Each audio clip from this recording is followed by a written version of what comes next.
नमस्कार, मैं हूं आकृति पांडे, कंसल्टेंट साइकोलॉजिस्ट, सृजन मेंटल वेलनेस उत्तर गोरखपुर उत्तर प्रदेश। आप सभी मेरे चैनल पे बने हुए हैं सारे टिप्स जानने के लिए कि हम घर के अंदर ऑटिज्म को कैसे मैनेज करें। हमारे 6 एपिसोड्स बने और उन 6 एपिसोड्स में हमारे कुछ व्यूअर्स थे, वो बहुत ज्यादा जागरूक थे और बहुत ज्यादा कंफ्यूज थे, या उनकी बहुत ज्यादा डिमांड थी कि वो ये जाने कि आखिर वर्चुअल ऑटिज्म और क्लासिकल ऑटिज्म में डिफरेंस क्या होता है। तो आज का जो मेरा वीडियो है वो इसी टॉपिक के ऊपर है।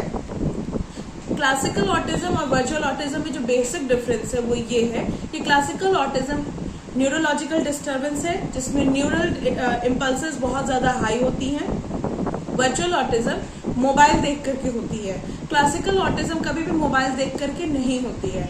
Virtual means virtual platform, virtual जो भी प्लेटफॉर्म के थ्रू हमें जो भी डिस्टर्बेंस आई है दैट इज वर्चुअल, और ऑटिज्म के सिम्टम आए हैं that is why it is called virtual autism. Autism के लक्षण क्या क्या होते हैं?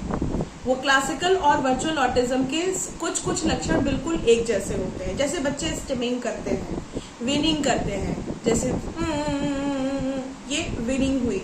साइड आई ग्लेजिंग, कुछ भी लंबे समय तक ऐसे करके देखते रहेंगे।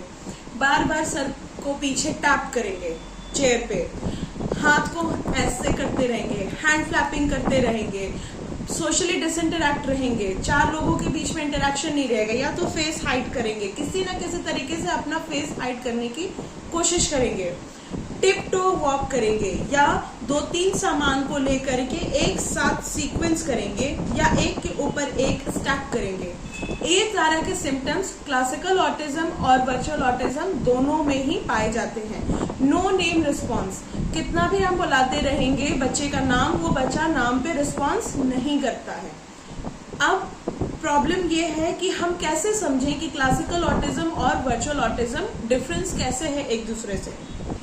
जो क्लासिकल ऑटिज्म होता है इसमें बच्चे की आईक्यू बहुत हायर लेवल की होती है, किसी भी तरह की लर्निंग बहुत शार्प होती है। जिस एरिया में उसका इंटरेस्ट होता है वहां उसकी लर्निंग, उसकी मेमोरी स्टोरेज, उसकी कैपेसिटी बहुत हायर लेवल की होती है। वही वर्चुअल ऑटिज्म में मेमोरी वीक होती है, लर्निंग कैपेसिटी वीक होती है। इसमें भी कुछ अच्छे क्वालिटीज आ जाती हैं, वर्चुअल ऑटिज्म में भी कुछ स्पेशल क्वालिटीज आती हैं, लेकिन वो क्लासिकल ऑटिज्म के कंपैरेटिवली कम होती हैं।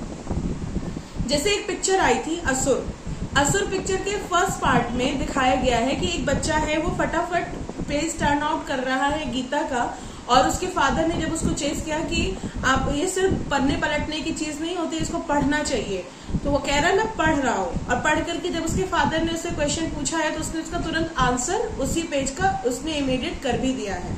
फिर उसकी विजिट होती है काउंसलिंग साइकोलॉजिस्ट के पास, जहाँ पे एबनॉर्मल साइकोलॉजी की बुक रखी थी, और विद इन 2 to 3 पेज को देखने के बाद ही उस बच्चे ने पूरी ही बुक को पढ़ लिया और पूरे बुक के बारे में वो पूरे तरीके से बता रहा था। तो that is high level of intelligence. ये क्लासिकल ऑटिज्म के सिम्टम है।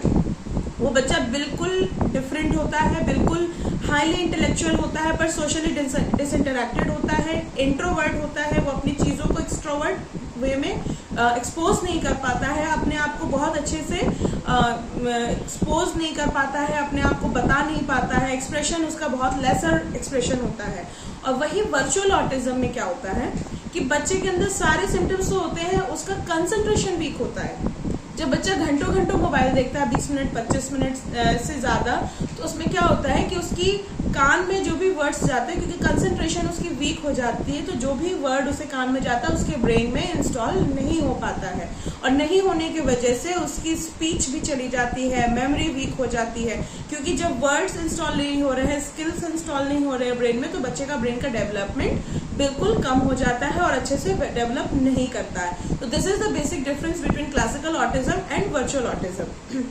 वर्चुअल ऑटिज्म पूरी तरीके से वॉश आउट हो जाती है, पूरी तरीके से रिकवर हो जाती है, लेकिन क्लासिकल ऑटिज्म पूरे तरीके से रिकवर नहीं हो सकती है। हम उसके कुछ मैनेजमेंट स्ट्रैटेजीज बना देते हैं, हम बीइंग ए साइकोलॉजिस्ट से साइकोथेरेपिस्ट हम उसको मैनेज कर लेते हैं, हम सोसाइटी में उसको एडजस्ट करा देते हैं। वो अपने स्पेशल क्वालिटीज के साथ, इननेट क्वालिटीज और नॉलेज इंटेलिजेंस के साथ वो सोसाइटी में एडजस्ट कर लेता है, और उसके अलावा उसको पूरे तरीके से रिकवर कभी भी नहीं किया जा सकता है।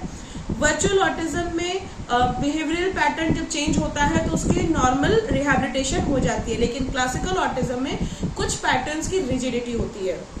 लाइक अगर कोई मोबाइल ऐसे रखा है, इस मोबाइल को ऐसे रखा है तो वो ऐसे ही रखेगा, वो इस तरह से नहीं रख सकता। This is called a rigidity.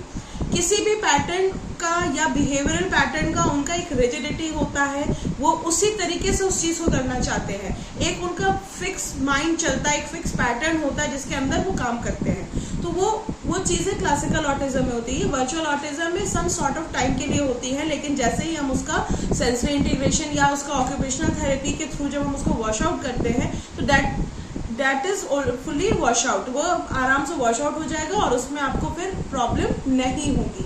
तो ये हमारा छोटा सा प्रयास है कि हम वर्चुअल और क्लासिकल ऑटिज्म के बीच में डिफरेंस आपको बता सके। ये बहुत डेप्थ वीडियो नहीं है, एक शॉर्टर वीडियो है, एक कॉमन लैंग्वेज में मैंने बताया कॉमन पीपल के लिए, ताकि वो मेरी बात को समझ सके और हम अपनी आगे की वीडियोस में और भी ज़्यादा डेप्थ वे में इसका डिफ्रेंशिएशन और दोनों डिफरेंस और दोनों बिहेवियर के बीच में हम कोशिश करेंगे कि और भी अच्छे से आपको बता सके। अगर आपको मेरा वीडियो पसंद आया है तो मेरे चैनल को लाइक, सब्सक्राइब, शेयर करिए और आप अपनी क्वेरीज को हमारे कमेंट बॉक्स में लिख सकते हैं कि आपको कहाँ पे प्रॉब्लम हो रही है। दोस्तों, आपके कमेंट्स को देखना और आपकी कमेंट्स में जो क्वेरीज आती हैं, जो आपकी उत्सुकता आती है, इससे हमें बहुत खुशी होती है और हमें बहुत इंस्पिरेशन मिलता है कि हम तरह तरह की अपनी क्रिएटिविटी से आपकी इन क्वेरीज को सॉल्व करें और आपकी जो भी अंदर जो क्वेश्चन उठ रहा है, आपको कंफ्यूजन हो रहा है, आप डिफरेंट डॉक्टर्स को कम्युनिकेट कर रहे हैं अपने बच्चे को लेकर के, तो उनके टर्मिनोलॉजी में मेरे टर्मिनोलॉजी में क्या डिफरेंस है, मैं क्या बताना चाहती हूँ और आप क्या समझना चाहते हैं, तो ये मुझे बहुत अच्छा लगता है। और आप इसी तरह से अपना प्यार हमारे चैनल पर दिखाते रहिए, हमें क्वेरीज करते रहिए और हम एक वीडियोस के थ्रू आपको सारी क्वेरीज को सॉल्व करते रहेंगे। धन्यवाद।